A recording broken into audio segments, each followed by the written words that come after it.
Hey adventurers, so today is going to be my wrap up for the month of December. So this is going to, this is the last monthly wrap up for 2024.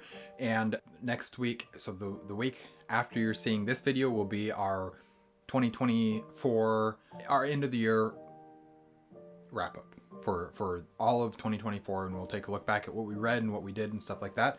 And for December, I read, looks like 8 books. Let's go through these real quick. Some of them were ones that I finished in December, but I had started in other months. So the first one that I finished was The Knight by Gene Wolfe. This is the first part of the duology, The Wizard Knight by Gene Wolfe. And I read the majority. I think I had like 50 pages left once December 1st came around. And so I was very close to finishing it and I just couldn't quite get those last pages done. So I finished that up in December and I enjoyed it. I liked a lot of what was going on. I liked a lot of the ideas that Wolfe was playing with, and it does feel a little bit maybe higher than my comprehension to some degree. And I know a lot of people say that with Wolfe, especially if it's their first Wolfe. So I'm not too surprised that was the case, but I did have fun reading it, and reading it with the 3 guys that I read it with was a good experience. The next one I listened to was my reread of The Rhythm of War by Brandon Sanderson. So this is the 4th book in the Stormlight Archive. I read this. I was rereading all the books for 2 reasons. 1, so I could prepare for book 5, Wind and Truth, and 2, so that I could go back and review the books. And so that's what I did with this one. But I went through and reread all the books, and this was the one that I did in December. And I found that I enjoyed it more this time than I did the first time. I thought that it was a significantly better book than I had previously, at least story-wise, it was significantly better than I had previously thought. And I liked it more than I did the first time. And that's a good thing to say about the book. It is too long. That's absolutely the case. They're too long. They need to be edited more. And Sanderson needs to tighten up his storytelling a little bit. He's a really good storyteller, but he's just straying so far from his origins, from the type of stories that he told when he first started writing, which were exactly my taste, exactly what I liked. Those early Cosmere novels are just exactly like still some of my favorite books of all time. And as Stormlight Archive has continued, they've just gone down. Like I don't care for them nearly as much.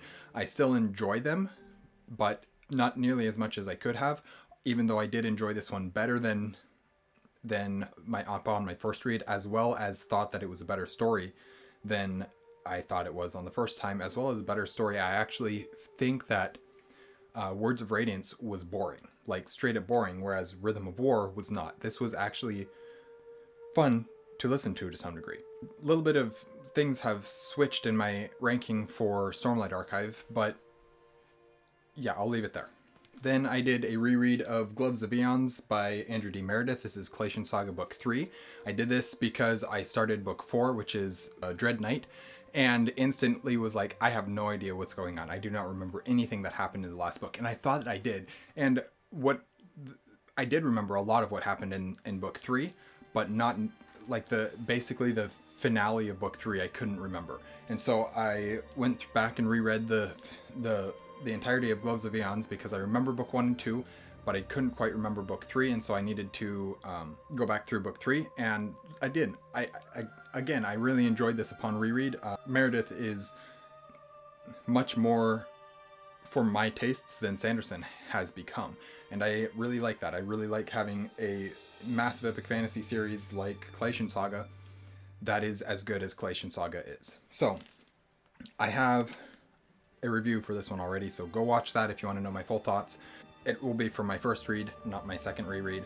My thoughts haven't really changed since then, but if you want to know more of my thoughts, that's when you would do it. Just be aware that they were from my original read. Then I finished up my e-arc for The Trial of Rooker Flynn by A.R. Witham. This is the second book in the Locke Institute trilogy, and I read the first one. I read this on ebook, and so I had physically reading it at the same time, so that's kind of how it slots in between some of these other books that I was listening to. Yeah, I finished it up. I thought, once again, very much like the first one, very, very good, very well paced, intriguing storyline, just a little bit of creepy factor that just works really well for this series. So that's, I mean, my thoughts, once I get to my reviews of these books, then I will talk more about all my thoughts and stuff. But that's where I'm at for the moment. Yes, so The Trial of Rooker Flynn. So I greatly enjoyed that one as well. Then I read Dreadnought by Andrew D. Meredith, which is book 4 of the Collation Saga, and this is the end of Act 1, kind of the end of the first arc of the Collation Saga, which is going to be 2 arcs, 4 books long each, and so a total of 8 books. So this is kind of the midpoint of the series. It's a wrapping up of things that have come before, to some degree, closing out some storylines. There's obviously some things that are still open, some things that are going to continue through into the next arc of Collation Saga, all of which is great, and I'm very happy about that. The thing that this one, what I feel like I can say without spoilers for this one, is that I feel like this, I got to the end of this book and felt satisfied to the point where I am not instantly itching for book 5, and what I mean by that is not that I don't want to read book 5, but rather that I am in a place with this series where I can now wait for book 5 to come out and not worry about it, not feel like anxious to get to the next book immediately type thing. I can sit back and be like, okay, let him write his book. I'll read it when it comes out, but until then I'm gonna focus on other things, and it's not gonna be absorbing all my mental capacity while focusing and thinking about this series type thing. So that's what I mean by this book. It had a satisfying conclusion for the things that were concluded, left some things open, opened up some new plot threads to carry on through into the second half. Then I read Wind and Truth, book 5 of the Stormlight Archive. So this is the 5th and final book of the first arc of Stormlight Archive, very much like I just talked about with Dreadnought. This is the first, or the ending of one part of the Stormlight Archive. This is a conclusion to some degree. It's the conclusion of the first arc of the Stormlight Archive, and it's the 5th book. There's a lot of problems with this book. Overall, I feel like it has a really good story. I feel like it's got some good pacing, but I also feel like it's overly long. And there were times when I was reading this book where I genuinely felt like, why are you including this? How does this benefit the story? And even as the story continued and you saw what he was intending by that stuff, I was just like, it doesn't actually help the story at all. And so there's a lot of it where he needed to write a story and not write what the audience wanted from him. And that's where he truly failed in this book, is that he was not writing for the story that needed to be told anymore. And that's frustrating to me because Sanderson knows better. That's my biggest complaint with Wind and Truth, is Sanderson knows better. He's a phenomenal storyteller. He needs to do better. All that being said, I enjoyed this book. I don't know exactly what I would rate it, but it's not a 5-star. I can't give it a 5-star because I have too many issues with it. But I enjoyed the story. I thought it had good pacing. I thought the story that was being told was really good. I liked the different characters. I thought that he did a good job of balancing between all the characters that we were following, introducing some new things, building out on the lore. There was so much good stuff in Wind and Truth. Unfortunately, it was just dragged down, not a ton, but quite a bit, a fair amount, by the things about this book that were not good. And that's unfortunate. I do feel like it's a satisfying ending, much like what I talked about with Dreadnought. I feel like this is a good spot to stop. I really hope that Sanderson reassesses what's going on, reassesses his writing, I guess, and changes, because this was not what we needed from book 5 of the Stormlight Archive. This no longer feels like a magnum opus series. Even up through Rhythm of War, Oathbringer, I was like, okay, whatever, sure, this one's just not for me, but that's fine. It still feels like a magnum opus series. Rhythm of War, I was thinking, okay, so this is just his type thing, and I was like, okay, I can be okay with that. It's gonna pick back up, and in some ways it did, and in some ways it didn't. So I am disappointed with Wind and Truth, while also having enjoyed the book. Yeah, that's about all that I can say. This is a massively long book though, and anyways, bit too long, but some cool stuff happening for sure. The next one that I listened to was Dark Matter by Blake Crouch. This is one that I I think it was 2023, sometime in 2023, I read Upgrade by Blake Crouch, and I thought that was a really interesting story, and one that even though it wasn't my favorite and I didn't love everything about it, I thought I will give Blake Crouch another try. And so I did with this one, and again, very similar thoughts. I like what he's doing for the majority of the way that he tells the story. So they're very suspenseful, they're very much thrillers, a genre that I find that I love. And so there's a lot of really good stuff in Blake Crouch's, at least the 2 novels that I've read by him. And I probably will read more, but there hasn't, of the 2, I haven't yet thought, wow, this is incredible. They've been like, this was good, I want to read more, but I'm not sold as to if this author is going to be a favorite author of mine or anything like that. So we'll see what happens. As far as the story itself goes, it is multiverse and or parallel universes, I guess. And that is a concept that I don't care for. That quite honestly, I don't care for it that much. There's a few times where I find it done in interesting ways, but very rarely. Even so, the DC Comics universe and movies and TV shows and stuff, they have done it in a way so that let me see. The way that they do it is generally the most enjoyable I have found it done for my personal taste. Even that I have my problems with that. I don't care for Marvel's multiverse. I don't care for so many of these other multiverses that much.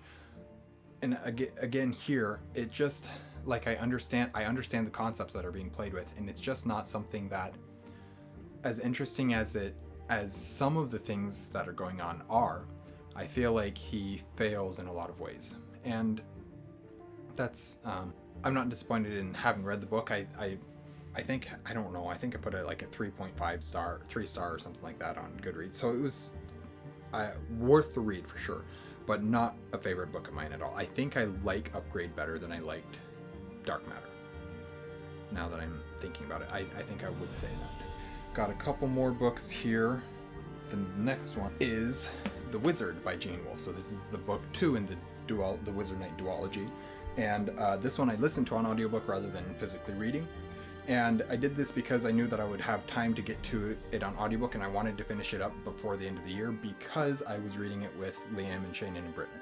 And so I wanted to make sure that I got through this whole book, even though I was supposed to have it finished in November. What was it? Was it October, November that we were supposed to be reading it? I believe is what it was, and I didn't, and so I wanted to do that. And so I made sure that I got through it in December. I think I liked The Wizard more than I liked The Knight, and this largely has to do with the Arthurian tie-ins that it brings into this book. It's not straight up Arthurian literature at this point, but there are some more things that are like, okay, here we're gonna sprinkle in some names or some character moments or whatever you might find from the Arthurian legends that then fit into this story and then make it feel like, okay, this is now tied into the Arthurian legend. So I appreciated that. I really liked that part, and I think I enjoyed the actual story of the Wizard more than I did the Knight. Although when I'm thinking about it, one of the things that I thought about as I was thinking back on this book is that maybe it is possible, I'm not going to say that it's the case, but it is possible that part of the reason why I feel like I enjoy the story as a whole more than that of the Knight is because I listened to The Wizard over the course of 3 days or something like that, whereas I read the Knight over the course of a month. And so it was a lot more stretched out, and it took me a lot longer to get through everything in the Knight as compared to The Wizard. And so maybe having that compressed timeline a little bit helped me to enjoy the story as a whole a little bit more. I'm not going to say that that's the case, but it's possible that contributes at the very least. And I have one more book that I finished in December and then a failure. Age of War is the next book that I finished, and this I believe is book 3 of the Legends of the First Empire by Michael J. Sullivan. I was fine with this book. I feel like it's largely better than books 1 and 2 had been for me, though still not a favorite series of mine. There's too much of this series that just really feels like a prequel in a way that I am shocked that a book can feel so much like a prequel 3 books into a series. But it does. It feels there's so much that's set up. There's so much that is just like, oh, we're building this towards this thing so that in the future we can have this thing. Even though I haven't read his other series, that's really what I feel like happens with this book. And with Legends of the First Empire. That being said, I do think it was a better story. I think that it was actually there's a lot happened in a very short amount of time in this book. I think the whole book spans a couple of weeks.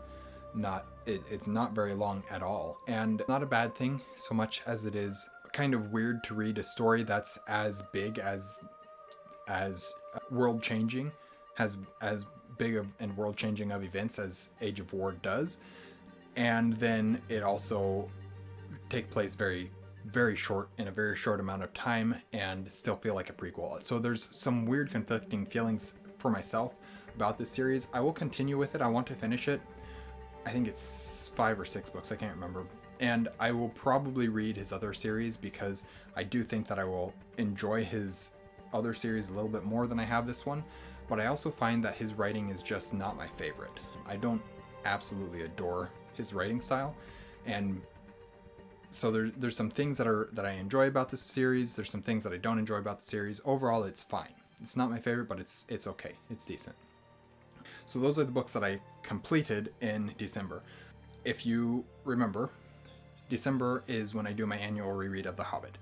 I failed at this. I did get over halfway through, but quite frankly, I ran out of time. I had less time to read than I was expecting to, and so I started the book too late and didn't get it finished on time. And that's unfortunate that that's the case, but it really doesn't bother me. The goal is to reread The Hobbit about once a year, once every 12 months, if you want to say it that way, and then The Lord of the Rings right afterwards. So I'll finish up The Hobbit in January. I'll be done with it. Oh, if I can actually make progress, I should be done with it by the second week of January. And then I will listen to, I do have a plan for listening to Lord of the Rings, and I'm going to listen to them this time, but I have a specific way that I'm going to do that, and so I'll talk about that in a bit here, or in a different video probably. I don't know what, maybe my MBR. I think I'll do that for my MBR, quarter 1 MBR. But what else? Anything else that I need to say? I think that's it. I think that's it for my December wrap-up. A fairly good reading month for sure. Not so much, a few disappointments, but more disappointments in that I know they could have been better. That's mostly due to Sanderson's Wind and Truth. I know that he's a better writer than that. I know that he can tell a better story than what he did in Wind and Truth.